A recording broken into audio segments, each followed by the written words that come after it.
अस्सलाम वालेकुम, कैसे हैं? उम्मीद करती हूँ ठीक होंगे, खैरियत से होंगे। आज की इस वीडियो में हम बनाएंगे आलू की कतलियाँ जो कि बहुत ही मज़ेदार से बनने वाली हैं। तो चलिए जी वीडियो स्टार्ट करते हैं और बनाते हैं। तो सबसे पहले हमने लिया है 1 कटोरी कुकिंग ऑयल, आप यहाँ पे घी भी यूज़ कर सकते हैं। उसके बाद हमने 1 टीस्पून हमने ज़ीरा पाउडर और हाफ़ टीस्पून कलवंजी ऐड किया, ठीक है। इससे जो टेस्ट है बहुत ही इन्हेंस होगा, आप कलवंजी ज़रूर ऐड कीजिएगा। उसके बाद हमने इसको रोस्ट कर लेना है और उसके बाद हमने इसमें ऐड करना है 2 मीडियम साइज़ के चॉप किए हुए प्याज को हमने अच्छे से चॉप कर लेना है, ठीक है। और इसको हमने फ्राई करना है, हमने ज़्यादा इसको डार्क ब्राउन नहीं करना, जस्ट लाइट सा कलर देना है। ये देखिए जी हमारा लाइट सा कलर आ गया है। इसके बाद हमने इसमें ऐड कर देना है 1 चम्मच अदरक लहसुन का पेस्ट। इसको भी हमने ज़्यादा पकाना नहीं है, जस्ट जब खुशबू आना स्टार्ट हो जाएगी तो आप समझे कि ये फ्राई हो चुका है, ठीक है। इतना सा हमने इसको पकाना है। इस दौरान जनाब अगर आप मेरे चैनल पर नहीं है तो प्लीज़ मेरे चैनल को सब्सक्राइब कर लें और बेल आइकन को लाजमी प्रेस करें ताकि मेरी आने वाली वीडियो आपको मिलती रहे। इसके बाद हमने इसमें ऐड कर देना है आलू हमने इसको फ्राई करना है। ये देखिए जो आपको साइज़ दिखा रही हूँ उसी साइज़ के आपने आलू काटने हैं, ज़्यादा ना मोटे ना पतले, ठीक है। इस साइज़ के आप काटेंगे तो आपकी जो कतलियाँ बहुत ही मतलब कि मज़े की बनेगी और ना ही टूटेगी और ना ही इसमें घुलेगी, ठीक है। जो बड़े हैं वो हमने हाफ़ कर लेने और जो छोटे आलू हैं वो इसको मतलब गोल ही हमने गोलाई में ही काटने हैं, ठीक है। अब हम आलूओं को फ्राई कर लेंगे।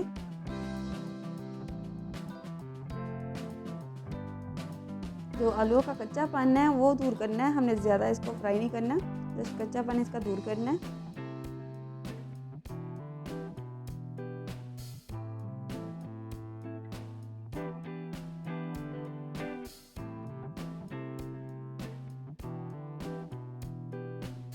ये देखिए जी हमारे जो आलू हैं वो फ्राई हो चुके हैं। अब हम इसमें ऐड करेंगे स्पाइसेस में मैंने 2 चम्मच दादर मिर्च ऐड की है, 1 चम्मच हमने नमक ऐड किया है और हाफ़ टी स्पून हमने सुरख मिर्च और हाफ़ टी स्पून ही हमने हल्दी ऐड की है। उसके बाद हाफ़ टी स्पून धनिया पाउडर और ज़ीरा पाउडर ऐड कर दिया, ठीक है। और इसके बाद इसको हम अच्छे से मिक्स कर लेंगे। हमने इसमें पानी नहीं ऐड करना।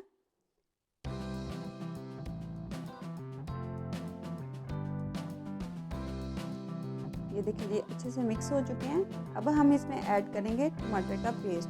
टमाटर मैंने 3 से 4 लिए हैं दरमियाने साइज़ के और इनका पेस्ट रेडी कर लिया, वो हम इसमें ऐड कर लेंगे और इसी पेस्ट में हमने आलू को पकाना है, ठीक है। जो फ्लेम है हमने मीडियम टू लो रखना है, ज़्यादा हाई फ्लेम नहीं रखना, नहीं तो जो हमारे आलू है वो कच्चे रह जाएंगे, ठीक है। और इसी पेस्ट में ही हमने इसको पकाना है और इसी का ही टेस्ट आना है और इसी में ही बहुत ही मज़ेदार से बन जाने आलू हमारे, ठीक है।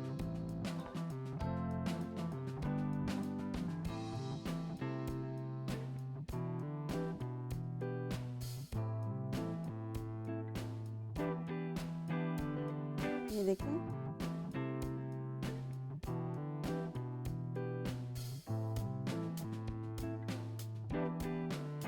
अब इसको थोड़ी देर के लिए हम कवर लगा के रख देंगे, कोई 8 से 10 मिनट के लिए, ताकि जो हमारे आलू वो स्टीम से अच्छे से पक जाएं। ये देखिए जी हमारे आलू पक चुके हैं और मसाला भी अच्छे से रेडी हो चुका है, ठीक है।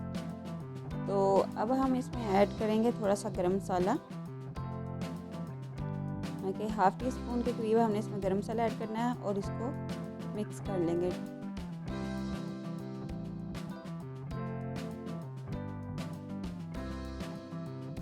अब इसके बाद हमने इसमें ऐड करनी है हरी मिर्चें एंड पे इसलिए ऐड करते हैं कि ये थोड़ी सी कच्ची पक्की हों तो सब्ज़ी में बहुत ही अच्छी और मज़े की लगती है, ठीक है। हम इसको 2 मिनट के लिए और पकाएंगे।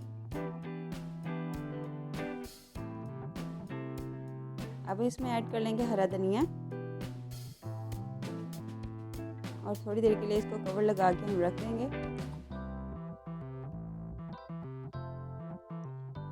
ये देखिए जी हमारे जो आलू की कतलियाँ वो अच्छे से पक चुकी हैं और रेडी हो चुकी हैं। आपको मैं इसकी फाइनल लुक दिखाती हूँ। बहुत ही मज़े की, बहुत ही आसानी से बन जाती है, आप ज़रूर ट्राई कीजिएगा और फीडबैक मुझे लाजमी दीजिएगा, ठीक है। ये दोपहर में या सुबह पराठे के साथ बहुत ही अच्छी लगती हैं और बहुत ही मज़े की लगती हैं। ये देखिए जिसकी फाइनल लुक। उम्मीद करती हूँ आपको मेरी वीडियो पसंद आई होगी। पसंद आई है लाइक शेयर कमेंट ज़रूर कीजिएगा। अल्लाह हाफिज़।